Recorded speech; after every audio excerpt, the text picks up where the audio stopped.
Okay, so hey guys, and welcome back to another Axel 72 video, and in today's video I'm going to be giving my prediction for the Nicola Hopewell versus Marie Connan fight. And so if you are new around here and you haven't yet subscribed, please do so, like the video if you do indeed like the video, and feel free to join the Patreon as well. There's been plenty of videos that have come from people going on there and requesting for videos for me to do. You know, it really supports the channel. Again, if you want to request any sort of prediction video of any combat sporting events that are coming up, feel free to, like I say, join the Patreon, and again the link will be in the description. And thank you very much for everybody who has already joined. To speak a bit more about this fight, of course, like I say, this is the fight of Nicola Hopewell versus Marie Connan for the IBO World Flyweight title. And I always like to speak about these IBO World titles because, you know, on the odd occasion it does elevate fighters, and especially on the women's side of things, I feel like it definitely does, you know, like I say, provide a good stepping stone for a lot of fighters, and I think it will perhaps do that for one of these, and I think it's a big opportunity for Nicola Hopewell. I mean, I'm a fan of Nicola Hopewell, and I've had the privilege of speaking to her on multiple occasions, and you know, she's lovely, and she definitely does deserve this opportunity. I think it's a surprising matchup because I just didn't expect that she would be able to get an IBO world title in the UK with everything, with the sanctioning fees and everything like that. But at the same time, you look at both their resumes and you look at what they both achieved in their careers, both Connan and Hopewell, and it's a fight that makes sense, and I think it's going to be a good fight. I think it's definitely two styles that, you know, match up, and again, I think it is going to provide an entertaining fight at the same time. And I mean, for Connan, she's had a couple of tough fights to win the belt against Granadino, and I think she's probably just happy to not be fighting Granadino again, to be honest, because, you know, the first one ended in a split decision defeat, and then the second time she was able to win by a bit more dominating of a decision. But she fought out in France. She had that, you know, home crowd, and it was, you know, a well-deserved fight to then for her to go on to win the title. But she is someone who hasn't fought for a while, and it is surprising to see that she has still kind of got the belt, to be completely honest, because I feel like the belt, it wouldn't have surprised me if the belt had got vacated due to the fact of, like I say, she hasn't fought since I think April last year. So, you know, it's interesting to see that she's gone so long without fighting. Maybe that's due to injuries or, you know, other things in the outside world, but it could possibly be due to, again, going and speaking about the sanctioning fees. It's difficult to be able to get an IBO world title on a smaller event. I mean, Connan isn't promoted majorly, and like I say, it's difficult for any fighter to given that platform with an IBO world title because, again, the sanctioning fees are quite dear, and maybe that has meant for a difficulty in getting a matchup for her. But at the end of the day, she's finally got a matchup here, and I think, again, like I say, it's a good fight. She's returning to the UK. She's fighting in Hopewell's basically back garden in Sheffield, and that's pretty much where Hopewell has fought the entirety of her career. And again, you know, she sticks out and carries on fighting in Sheffield. She's fighting on the main event of a fight zone card, and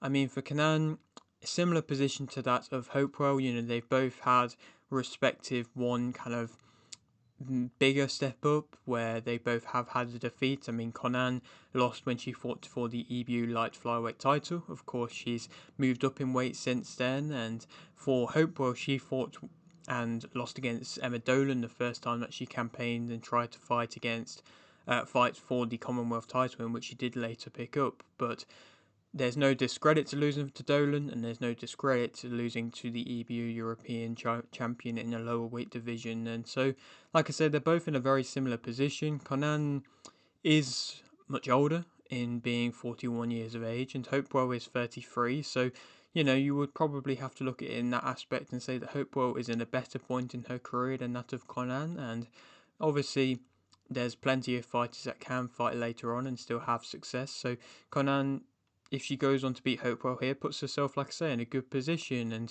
Hopewell herself has rebuilt well since the loss. And, you know, the loss against Dolan was when she was only on her fourth professional fight, and Dolan since then has gone on to, cause a couple upsets and look really good in some of her fights, and like I say, has elevated herself into a good position in the rankings. But Hopewell, like I say, has rebuilt. She picked up the Commonwealth title against Gemma Rueg, and then has had a couple of fights since then where she's been able to, like I say, consistently get back into the winning column and get back to winning ways. And so it's been good for her, and I think this is definitely the right time for her to go out there and try and contest for that of an IBO world title, which, like I say, is never a major title, but it always, you can tell, means so much to any of the fighters that do get to the level to be able to fight for it, just due to the fact of, maybe a Nicola Hopewell isn't going to get the opportunity to fight for a larger world title. But this is, definitely her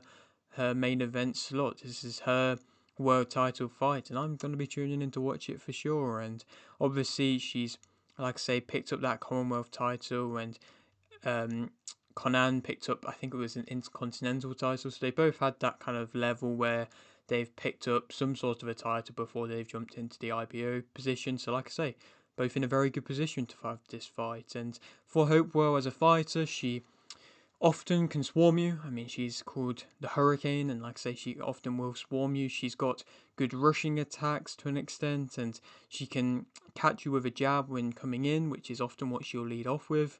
She fights best against similar sized opposition, and I think that's where she struggled with Emma Dolan being so tall and so rangy. She just couldn't, get to work the same kind of way, and she couldn't lead off with that jab, and then she got a bit stuck. But like I say, against similar sized opposition, in which Connan is much more so, she often does fight her best. She moves relatively well and is best when she's kind of trying to pick off her shots, which isn't that often, but when she is trying to pick off her shots, I think that's when she will be landing the better shots. And she changes levels with a jab nicely. She plants her feet often to be able to kill the momentum of fighters, which will be interesting to see if she can do that, if Connan starts coming forward with her aggressive style, if Hopewell is able to plant her feet and just be able to, send Connan back and kill that momentum that she's having coming forwards. She can be physical, she lets her hands go, and often she's able to land better in exchanges. Obviously, against Emma Dolan, she wasn't really able to do that, but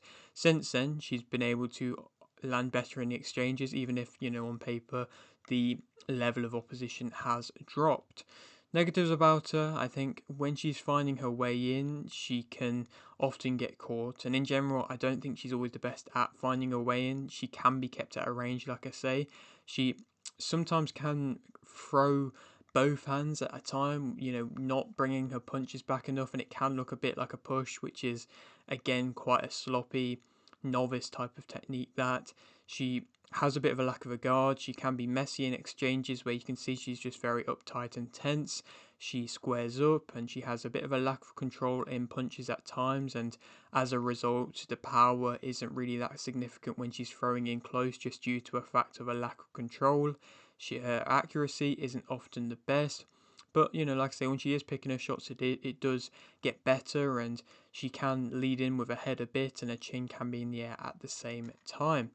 Connan as a fighter, she's aggressive, like I've touched upon, and she's a fast starter as well. So I think it's definitely going to be firing from the get-go this fight, and she can fight on the front foot as a pressure fighter, somebody who will walk you down and, for the most part, sit down on a lot of her punches. And she aims to try and bully her opponents, which will be interesting to see if she can do that against somebody like a Hopewell, because Hopewell, I'm sure, will have times where she's willing to stand toe to toe and try and be physical and maybe try and bully the bully to an extent. And she can fight at a close or mid range, Connan. She can fight at a high tempo. She's got her own strong jab, and even though she's often smaller than her opponent, she's often able to impose herself physically quite well.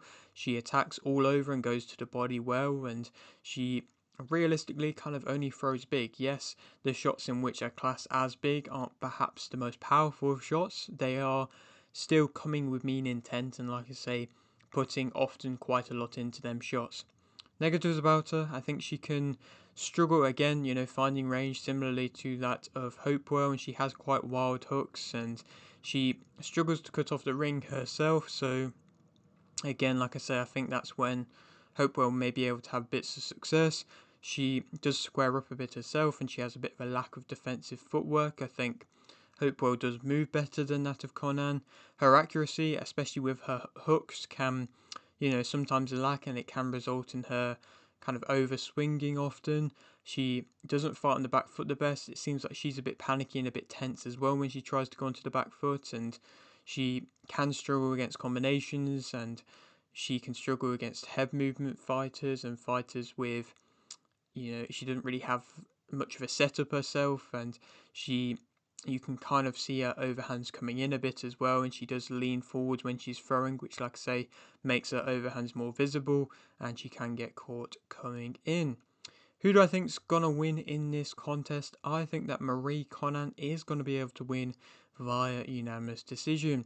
I would love to see Nicola Hopewell win in her hometown, and I'll be rooting for her. And like I say, fingers crossed for her, she can be able to do it. But I just believe that Marie Connan has, a lot of negatives about her. But I think anytime Nicola Hopewell's been in there with a fighter who is trying to push the tempo and is being physical, she has always had close fights, and when she fought Gemma Rueg, that was a close fight, and I would have liked to see her win that a little bit more convincingly. If she did, then maybe that would have convinced me that she would be able to get in there with somebody like a Connan and be able to perform a bit better, but I just believe that Connan's going to be the more comfortable fighter in close. She's going to be throwing a bit more varied. If she can cut off the ring slightly better, then I think she'll be able to have success, but even then, Hopewell will probably land her jab when she lunges in with that, but anything else will probably just be responded from Connan, and Connan then being able to land after Hopewell comes in with a jab, and like I say, she then